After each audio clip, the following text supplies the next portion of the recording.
Palestinians continue their protest in Gaza as the United Nations calls for an inquiry into Friday's violence, the deadliest in 4 years. Russia ups the ante in its diplomatic row with the UK. Moscow now wants parity in the numbers of diplomats working in both countries. And they are full up and ready to execute combat missions if called upon. projecting American power in the Pacific will take you on board the USS Wasp as the US and South Korea prepare for another round of military exercises. Hello, I'm Lynda Kinkade. Welcome to CNN Newsroom.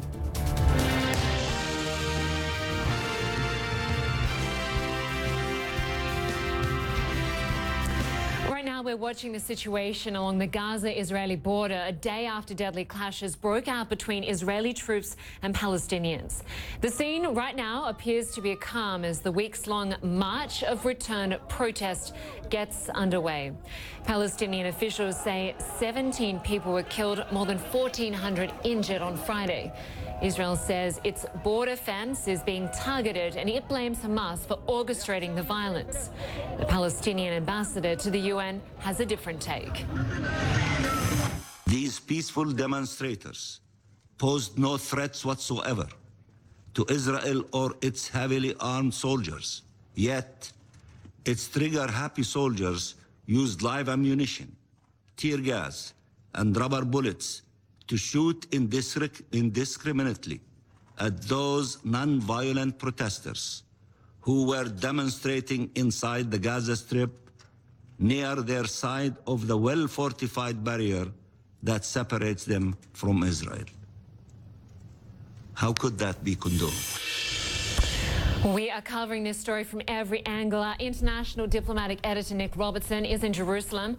But first, Ian Lee joins us from Gaza. Ian, you were out there all day yesterday. 17 people dead, the deadliest day in Gaza in 4 years. Israel calls it a war zone. What is being said in the region about the use of deadly force? Oh, we've been hearing from rights groups, Lynda, who've been saying that this needs to be examined. They say that it is a disproportionate amount of deadly force that was used yesterday.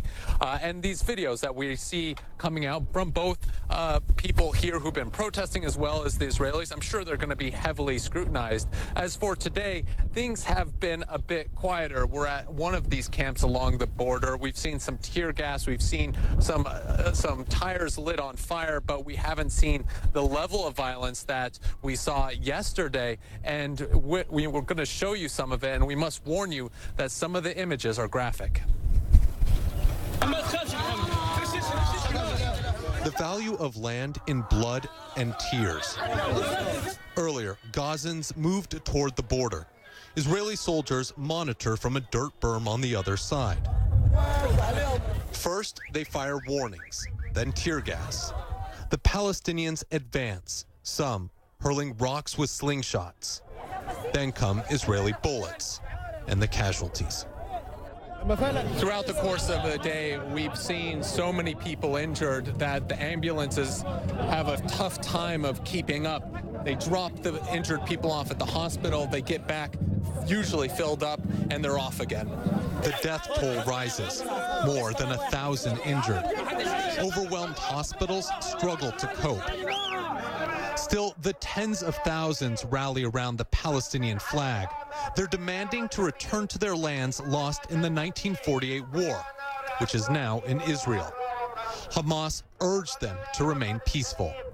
Of course, we feel afraid, but we should sacrifice for our land. People should sacrifice for it. But of course, we feel scared. We are afraid because our children are very important to us. Scenes like this played out along the border. Palestinians and Israeli soldiers squaring off. For the residents of Gaza, the goal is simple. We are ready to cross now to the border. We aren't waiting. We've crossed it before, and we will do it again. Crossing that fence is a red line for Israel's military, blaming Hamas for the day's violence, and issuing a warning that the army views with great severity any breach of Israeli sovereignty or attempts to damage the security infrastructure. Yet still, the young men of Gaza pushed forward. The casualties mounting. The largest protests Gaza has seen in years met with deadly violence. And this is only day one. And Lynda, you know, the border is just right behind me, about 500 meters away, and you can see it's very close to the camp that the Palestinians have been gathering at. And again, that is the source of tensions. The Israelis say that they reserve the right to shoot anyone who comes close to it to potentially breach their border security. But like you heard that man say in the story, that is their goal, is to go over there. So in the weeks to come, as they continue this, expect the likelihood of a repeat of yesterday's violence to be quite high, Lynda. All right, Ian, I want to, if you'd stand by, I want to bring in Nic on this because, Nic, obviously there is a lot of criticism of Israel's use of deadly force here. What are you hearing in Jerusalem? Well, Israel went to great lengths with various officials to make it very, very clear what would happen if people tried to approach the fence, tried to violate their sovereignty, tried to either get over the fence or destroy the fence.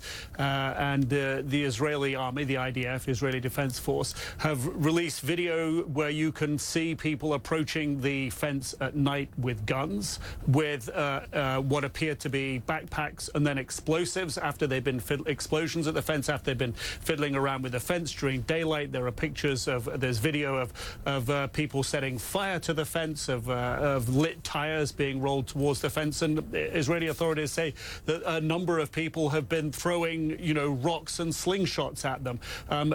So from the Israeli perspective, they were very concerned that Hamas would use this protest to orchestrate violence at the border with the intent of potentially trying to cross the border. So they've made it very clear at the outset what their response to that would be. And the video that they have recorded yesterday and have provided to see today supports their claims that the fence was attacked, that people were coming at the fence in a threatening way.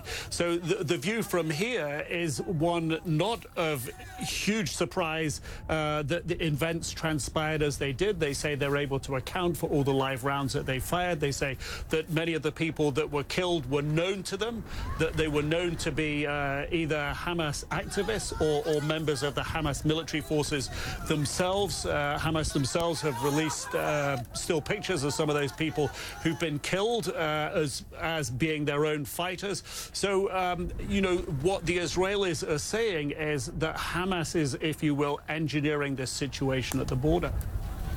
All right, Nic Robertson, first in Jerusalem, Ian Lee in Gaza. Good to have you both with us. We will continue to stay on this story. Thanks very much.